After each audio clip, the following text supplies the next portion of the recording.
Hello बच्चों, आइए देखते हैं। प्रश्न कर है कि एक त्रिभुज के केंद्र के निर्देशांक 1,4 है तथा इसके दो शीर्षों के निर्देशांक 4,-3 तथा कोष्टक में -9,7 है तो त्रिभुज का क्षेत्रफल है। चार विकल्प यहाँ पे दिए गए हैं।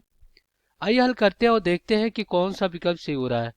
तो सबसे पहले हम क्या करेंगे, यहाँ पे मुख्य अवधारणा लिखेंगे। तो ये क्या होगा इस प्रश्न के लिए।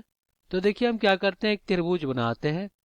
ये त्रिभुज है और जिसका ये बिंदु A है, B है और ये C है, जिसका केंद्र ये O है। इसका निर्देशांक कितना दिया गया, 1,4 दिया गया है। और बिंदु A का निर्देशांक यहाँ पे क्या दिया गया है, 4,-3 और B का निर्देशांक -9,7। तो हमें C का निर्देशांक अगर हम क्या कर ले, इसको x3, y3 मान ले, क्योंकि ये आपका क्या होगा x1, y1 और ये आपका क्या होगा x2, y2 और ये आपका होता है x, y। तो इस प्रकार ये हमने क्या किया x3, y3। तो देखिए हमें इसका निर्देशांक ज्ञात करना है, उसके बाद इसका क्षेत्रफल ज्ञात करना है। तो सबसे पहले त्रिभुज के केंद्र का निर्देशांक क्या होता है, त्रिभुज का केंद्रक का निर्देशांक क्या होगा, ये आपका O x, y बराबर क्या होता है, कोष्टक में x1 plus x2 plus x3 और बटा में 3, y1 plus y2 plus y3 और बटा में 3। तो यहाँ पे अगर हम क्या करें, त्रिभुज ABC का क्षेत्रफल निकालें, त्रिभुज ABC का क्षेत्रफल। तो 1/2 मापांक में x1 कोष्टक में y2 माइनस y3 और प्लस x2 कोष्टक में y3 माइनस y1 और प्लस x3 कोष्टक में y1 माइनस y2 और ये मापांक बंद। तो चलिए दिए गए प्रश्नों को हल कर लेते हैं। तो पहले तो हम केंद्र निकाल ले रहे हैं। तो ये हो जाएगा O और इसका निर्देशांक 1,4 है, बराबर में क्या हो जाएगा कोष्टक में ये आपका 4 x1 plus x2 plus x3, तो प्लस माइनस माइनस 9 हो गया, प्लस क्या हो जाएगा, ये हो जाएगा x3 और बटा में 3 और कामा यहाँ पे y1 plus y2 plus y3। तो y1 कितना आपका ये है -3 और y2 कितना है 7 है, तो +7 और प्लस कितना हो जाएगा y3 और बटा में 3। तो इस प्रकार ये क्या हो जाएगा, ये हो जाएगा आपका x, 4 1,4 वो है और बराबर में यहाँ पे क्या हो जाएगा, ये हो जाएगा आपका यहाँ पे x3 माइनस कितना हो जाएगा, देखिए इसको घटाएंगे तो -5 हो जाएगा, x3 -5 और बटा में 3 और y3 प्लस 4 और बटा में कितना हो जाएगा 3।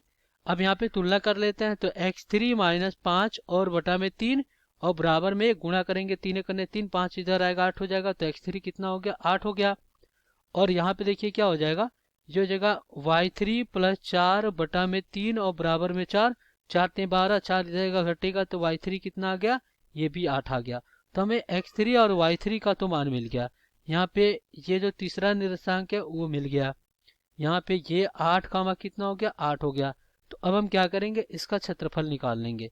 तो यहाँ पे क्षेत्रफल क्या हो जाएगा, जो हो जाएगा 1/2 मापांक में अगर हम x1 की बात करें तो कितना हो जाएगा 4 और कोष्टक में y2 माइनस y3। तो y2 कितना है आपका 7 और -8 और प्लस यहाँ पे क्या हो जाएगा x2 तो -9 हो गया और फिर कोष्टक में क्या हो जाएगा, ये हो जाएगा 8 और फिर प्लस माइनस माइनस y1 कितना जाएगा प्लस, ये हो गया आपका 3।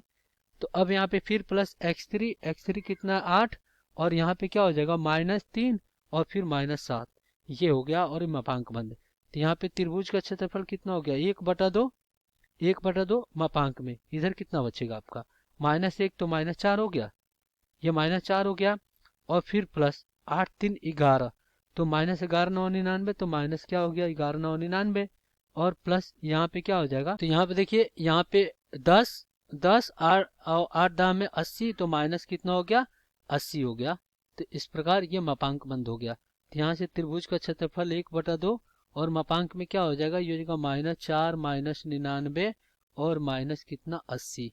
तो ये कितना हो जाएगा, देखिए यहाँ पे 84 यानी 183। तो यहाँ पे क्या हो जाएगा त्रिभुज का क्षेत्रफल 1/2 और मापांक में क्या हो जाएगा -183 हो जाएगा। और देखिए मापांक की वैल्यू हमेशा धनात्मक होती है, तो यहाँ से ये धनात्मक बनकर निकलेगा। तो इस प्रकार जो त्रिभुज का क्षेत्रफल होगा कितना हो जाएगा 183 वर्ग इकाई। तो ये हो गया आपका वर्ग इकाई। तो यही क्या हो जाएगा, आपका उत्तर हो जाएगा। अब हम विकल्प में देखेंगे कि कौन सा विकल्प सही हो रहा है। तो आइए देखते हैं यहाँ पे।